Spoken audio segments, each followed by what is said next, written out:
Hi అండి, అందరికీ నమస్కారం. Welcome back to my channel. ఈరోజు మనం చేసుకునే రెసిపీ మటన్ పాయ. ఇది చాలా సింపుల్ చేయడం, చాలా టేస్టీ. ఇంత సింపుల్గా చేసుకున్న టేస్ట్ మాత్రం చాలా రిచ్ అండి, చాలా బాగుంటుంది. ఇది మా అక్కయ్య స్పెషల్ మటన్ పాయ కర్రీ. ఇది చాలా చాలా బాగుంటుందండి. ఇది పరాటాలకైతే సూపర్ సూపర్ సూపర్ టేస్టీ అండి. గ్రేవీ చూడండి ఇప్పుడు ఎంత బాగా వచ్చిందో. టెక్స్చర్ అయితే కరెక్ట్గా వచ్చేసిందండి, చాలా చాలా బాగుంది. ఇది చూస్తేనే తినాలనిపించేలా కనిపిస్తుంది చూడడానికి కూడా. ఈ ఈజీ అండ్ టేస్టీ పాయ సూప్ని మనం ఎలా తయారు చేసుకోవాలో చూద్దాం. దీనికి కావాల్సిన మసాలాలు ఇవేనండి, చాలా తక్కువ మసాలాలు. 2 టేబుల్ స్పూన్ల ధనియాలు, 1 టేబుల్ స్పూన్ మిరియాలు, 1/2 టీ స్పూన్ జీరా, 5-6 ఇలాచి, కొంచెం జాపత్రి, ఒక 7-8 లవంగాలు, ఒక అనాస పువ్వు స్టార్ హ్యాండ్స్, ఒక 2 అంగుళాల దాల్చిన చెక్క. ఇంతేనండి ఈ మసాలాలు.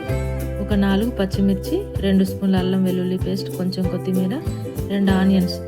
ఇప్పుడు 1 స్పూన్ రైస్ కూడా, 1 స్పూన్ రైస్ వేసుకొని ఈ ధనియాలు మిరియాలు మనం చూపించుకున్న మసాలాలన్నీ ఇందులో వేసుకొని దోరగా వేయించుకొని ఇలా పౌడర్ చేసి పెట్టుకోవాలి. మిక్సీలో వేసుకొని ఇది పాయ అండి. 2 ట్రేలు, అంటే ఒక్కొక్క ట్రేలో 2 కాళ్ళు వస్తాయేమో నాకు తెలిసి.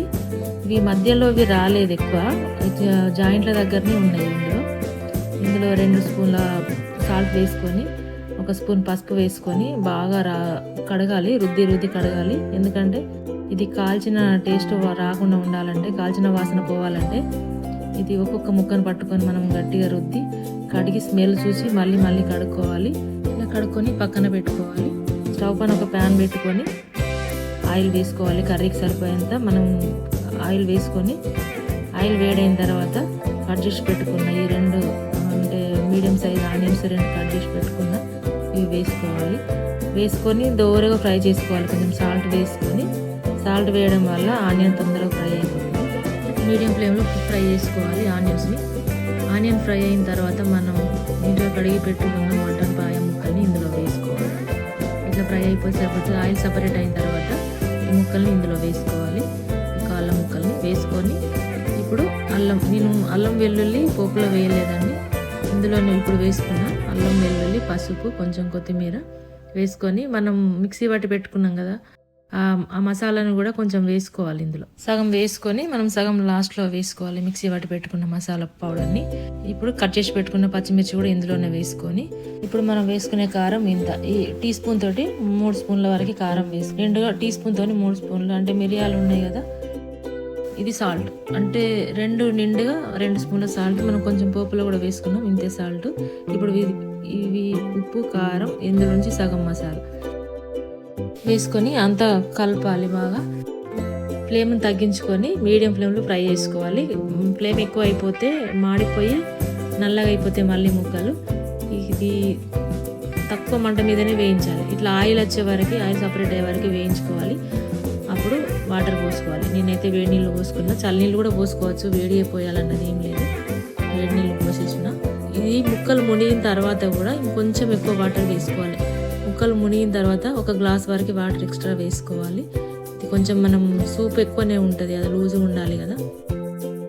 దీన్ని నేను ఇప్పుడు కుక్కర్లోకి వేసుకుంటున్నాను, ప్రెషర్ కుక్కర్లో వేసుకుంటున్నా. ఎందుకంటే ఇది ఇందులో కలపరాదని నేను బౌల్లో ఫ్రై చేసుకున్న పోపు ఇప్పుడు ఇందులో వేసుకొని, చూసిన వాటర్ ఈ మునిగినాక కూడా కొంచెం పైకి వచ్చేటట్టు ఉండాలి. ఇప్పుడు విజిల్ పెట్టుకొని మనం ఒక 7-8 విజిల్స్ వచ్చే వరకు ఉడికించుకోవాలి. మధ్యలో మనకి అంటే అది కొంచెం లేతదైతే త్వరగానే ఉడుకుతుంది, లేదంటే చాలా టైం పడుతుంది. అందుకని మధ్యలో ఒకసారి చూసుకొని చెక్ చేసుకోవాలి. చూసి మళ్ళీ చూసుకొని ఉడకకపోతే మళ్ళీ ఒకసారి మూత పెట్టేసుకోవాలి. ఇప్పుడంతా ఉడికినట్టు అనిపించట్లేదు, ఇంకొంచెం ఉడికితేనే బాగుంటుంది. ఇది చూసుకొని మనం మళ్ళీ ఒకసారి మూత పెట్టుకోవాలి. మూత పెట్టుకొని మళ్ళీ 2 విజిల్స్ వచ్చే వరకు పెట్టుకున్న తర్వాత తీసి మళ్ళీ ఒకసారి చెక్ చేసుకోవాలి. ఇది లోపలికి, అంటే ముక్కలన్నీ లోపలికి ఇట్లా వెళ్ళిపోతాయి ఉడికింది అనుకోండి. ఈ ఉంచుకున్న సగం మసాలా ఇందులో వేసేసుకోవాలి, మొత్తం వేసుకోవాలి. ఇప్పుడు వేసుకొని మళ్ళీ కొద్దిసేపు మనం ఉడికించుకోవాలి. అంతా కలిపేసి మళ్ళీ ఒకసారి మూత పెట్టుకొని, మొత్తం ముక్కలు ఉడికిపోతే మళ్ళీ మూత పెట్టాల్సిన పని లేదు, విజిల్ పెట్టాల్సిన పని లేదు. పెట్టుకొని ఉడికించుకోవాలి కొద్దిసేపు. మసాలా ధనియాల పొడి అంతా కొంచెం ఉడికితే మనకి గ్రేవీ మంచిగా పైకి వస్తుంది. ఆ ఫ్లేవర్ అంతా మన కర్రీలో కలిసిపోతుంది. ఇప్పుడు ఇట్లా చూసిండ్రా ముక్కలన్నీ అడుగునకి వెళ్ళిపోయినాయి. ఉడికింది అనుకోండి, ఉడికితే అట్లా అడుగున పట్టుకుంటాయి వెళ్ళి ముక్కలన్నీ. ఇప్పుడు తీసుకొని మనం ఒకసారి చెక్ చేసుకున్నాం ఉడికిందా లేదా. ఇది ఎప్పుడు వండే వాళ్ళకైతే అర్థమైపోతుంది, అది చూడాల్సిన పని కూడా లేదు, తను చూసి గుర్తుపడతారు ఉడికిపోయింది అని. ఇప్పుడు మనం దీనికి ఒక ఫోర్క్ తీసుకొని ఇట్లా కుచ్చుకుంటే సరిపోతుంది. ఇట్లా అంటే చూడండి లోపలికి వెళ్ళిపోతుంది కదా, ఉడికిపోయింది. ఇది ఉడికినట్టే. ఇప్పుడు ఈ స్పూన్తో కూడా మనం ఇట్లా చూసుకోవచ్చు. ఇట్లా ఉడికితే స్పూన్తో ఇట్లా తెగింది అనుకోండి, ఉడికిపోయింది. ఇంకా బాగా ఉడికితే కూడా బాగుండదు. ఇంతేనండి, ఉడికిపోయింది, కర్రీ రెడీ అయిపోయింది. ఇప్పుడు దీన్ని మనం ఇది కుక్కర్లో విజిల్లకి అది ఉడికిన ఆ టైంకి కుక్కర్ని మనం చూడలేము. కుక్కర్లో ఉంచుకుంటే మనం వేరే ప్యాన్లోకి షిఫ్ట్ చేసుకుందాం. చూడండి కర్రీ ఎంత చూస్తేనే ఎట్లా కనిపిస్తుందో, దాని టేస్ట్ కూడా చూపులోనే కనిపిస్తుంది, అంత బాగా వచ్చింది కర్రీ. ఇది మా అక్కయ్య స్పెషల్ మటన్ పాయ కర్రీ అండి. చాలా చాలా బాగా వచ్చింది. ఇక భోజనాల టైం అయిపోయింది, ఇక తినడమే ఆలస్యం. చూసిన ఎట్లా వచ్చిందో. గ్రేవీ కూడా ఇట్లనే ఉండాలి, ఇంకా ఇంకా పలసగా అయినా బాగుండదు, అలానే చిక్కగా అయినా బాగుండదు. మనం తినేసరికి ఇంకా కొంచెం దగ్గరకు వస్తుంది కర్రీ. చూడండి ఎట్లా వచ్చిందో, ఇట్లా వస్తే సరిపోతుంది.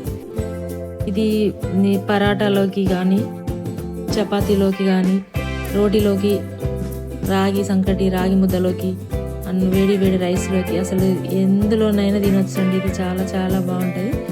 ఈ పాయ ప్రియులకైతే ఇది బెస్ట్ డిన్నర్, చాలా చాలా బాగుంటుంది. చూడండి ఎట్లా వచ్చిందో, అనిపిస్తుంది కదా. ఉడకడం కూడా కరెక్ట్గా ఉడికిపోయింది, గ్రేవీ కూడా కరెక్ట్గా సరిపోయింది. అంతేనండి, నేను చేసిన మా అక్కయ్య గారు చెప్తుంటే నేను చేసిన ఈ రెసిపీ మీకు నచ్చినట్లయితే మీరు కూడా ఒకసారి తప్పకుండా ట్రై చేయండి. ట్రై చేస్తేనే ఇది ఇంత సింపుల్గా అయిపోయింది ఆ కర్రీ అనిపిస్తుంది మీకు. నా ఛానల్ని సబ్స్క్రైబ్ చేసుకోండి మరిన్ని రెసిపీస్ కోసం. నా వీడియో కనుక మీకు నచ్చినట్లయితే లైక్ చేయండి, షేర్ చేయండి. Thank you for watching.